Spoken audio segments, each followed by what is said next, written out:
मैं रवीश कुमार। कभी आपने गौर किया है कि हमारे देश में आरोप नाम की चीज कितनी अजीब होती है। आरोप लगते ही देश दो हिस्सों में बंट जाता है।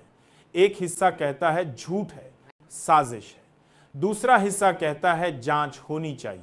और बीच में खड़ा होता है एक आम नागरिक जो न तो पूरी तरह यकीन कर पाता है न पूरी तरह इनकार। आज वही स्थिति है। कंगना रनौतर नाम तो आपने सुना ही होगा। कभी फिल्मों में क्वीन बनी, कभी सोशल मीडिया पर विवादों की महारानी, और अब सांसद। कंगना हमेशा अपने बेबाक बयानों के लिए जानी जाती रही हैं, लेकिन इस बार उन्होंने ऐसा आरोप लगाया है जिसने देश की राजनीति की जमीन खिसका दी है। कंगना रनौत ने प्रधानमंत्री नरेंद्र मोदी पर बलात्कार का आरोप लगाया है। जी हां, बलात्कार। यह सुनते ही आप में से कई लोग चौंक गए होंगे।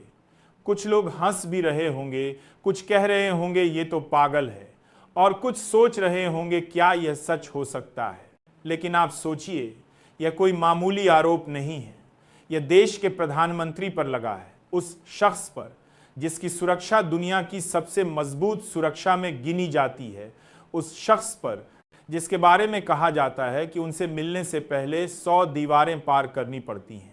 तो सवाल उठता है, अगर कंगना रनौत ने इतना बड़ा आरोप लगाया है तो क्या यह महज सुर्खियां बटोरने का तरीका है या फिर वाकई इसके पीछे कोई सच्चाई है। कंगना ने मीडिया के सामने आकर कहा कि मोदी ने सत्ता और ताकत का इस्तेमाल कर उनका शोषण किया। उन्होंने कहा कि अब वो चुप नहीं रहेंगी, वो अदालत जाएंगी। अब यहां पर एक और सवाल खड़ा होता है, क्या इस देश की संस्थाएं इतनी स्वतंत्र हैं कि प्रधानमंत्री पर लगे आरोप की जांच कर सकें। हम सब जानते हैं कि जब एक आम औरत थाने जाती है और शिकायत दर्ज कराने की कोशिश करती है तो पुलिस उसे सवालों के जाल में उलझा देती है।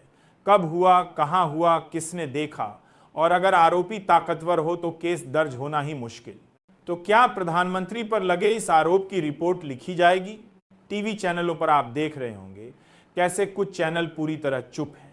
जो चैनल रोज छोटी छोटी बातों पर चिल्लाते रहते हैं, आज वही चैनल खामोश हैं।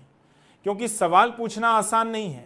सवाल पूछना पड़ेगा सरकार से, और सरकार से सवाल करने का मतलब है अपने विज्ञापन खोना, अपनी नौकरी गंवाना।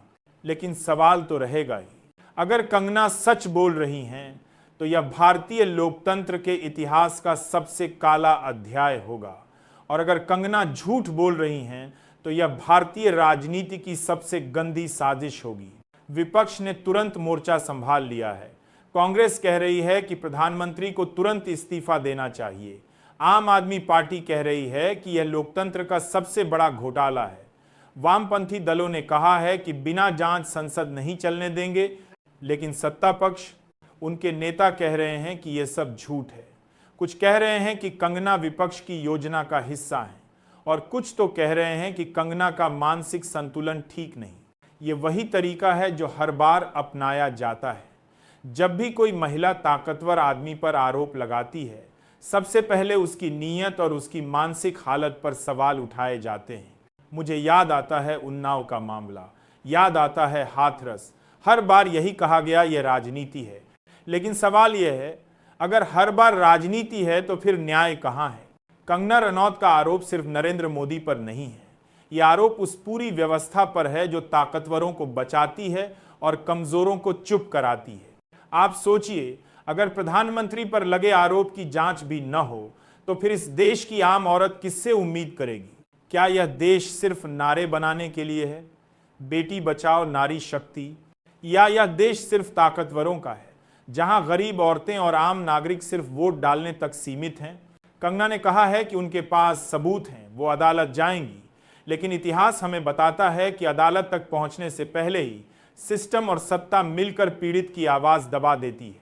आज मीडिया का एक बड़ा हिस्सा इस खबर को दबाने की कोशिश कर रहा है, लेकिन सोशल मीडिया पर तूफान मच गया है। ट्विटर, फेसबुक, इंस्टाग्राम, हर जगह लोग यही पूछ रहे हैं, क्या यह सच है। कंगना के आरोप आने के बाद संसद का माहौल बदल गया है। विपक्ष हर रोज नारेबाजी कर रहा है, सत्ताधारी दल बचाव में खड़ा है, और जनता टीवी स्क्रीन के सामने बैठी सोच रही है कि अगर यह सच है तो हम किस दौर में जी रहे हैं। अगर प्रधानमंत्री पर लगे आरोप की भी जांच न हुई तो यह संदेश जाएगा कि इस देश में कोई भी महिला, चाहे वो सांसद हो या आम नागरिक, किसी ताकतवर के खिलाफ खड़ी नहीं हो सकती। यह लोकतंत्र के लिए खतरनाक है।